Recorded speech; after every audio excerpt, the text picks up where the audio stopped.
PVC. The PVC's actually been bent and snaked around several of the other objects. This here shows the valves that he put in. The replacement PVC is how one hangs below the other. And it actually drips. There's a tub of water down just below that I didn't show in this. This is where he tried installing metal stud walls that I had removed. This is the plastic where it's falling down.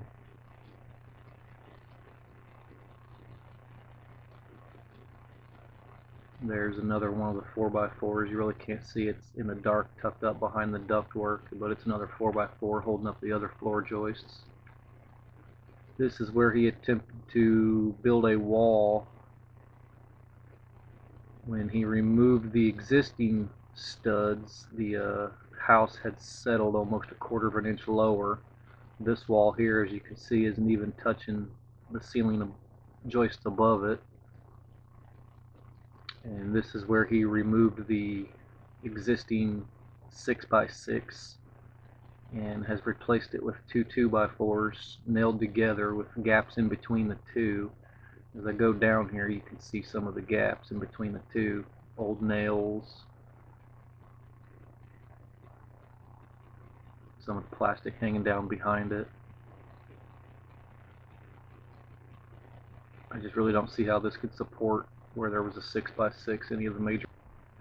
These are the floor drains where the concrete was added in about 3 to 4 inches. This is the groove that was made all the way around the perimeter of the basement. There's several floor drains in the floor. Every one of these drains leads over to the sump. This is where all the insulation was split down the basically the edges of them were cut off so that it could fit in between the floor joists. He put up some really thin plastic. It's been ripped in between here and there as cable has been added. It's just ripped all over and hanging down. He didn't do anything with the other floor joists. This here is a piece of a 2x6 that's holding up 3 joists with one steel floor jack. It's literally only holding like 2 or 3 joists. Then you got another one over here to the right, just above the water heater, that is actually holding up another section of 2 or 3 joists with the 2x6 and a floor jack. You can see the electrical snaked below it.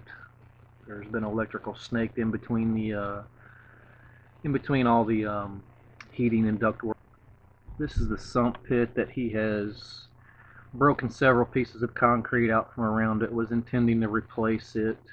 This is the PVC pipe from the pump that runs up, runs outside, and this is the one that comes down from the new location for washer and dryer that is in the actual kitchen. This is all the electrical panel where all the wires have been added over the years, not only before we got here, but when my brother was moved in. This is the washer and dryer drain supply line that comes directly from the basement down to the sump pit. As you can see in this video footage, it's right next to the refrigerator, and everything is just so cramped in this little corner that it's almost ridiculous to have agreed to do something like this.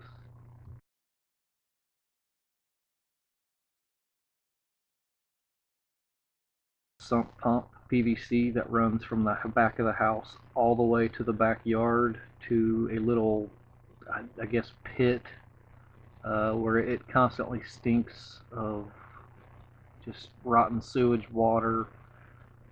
We've got 2 dogs, and I got to constantly watch them to keep them from drinking it. This is where the wall that he tried to add in downstairs that wasn't even flush with the rest of the existing home wall. More of the PVC that he has added. You can see how it's bent and crooked, and I'm not a plumber, but it just doesn't look correct to me. It's actually embarrassing.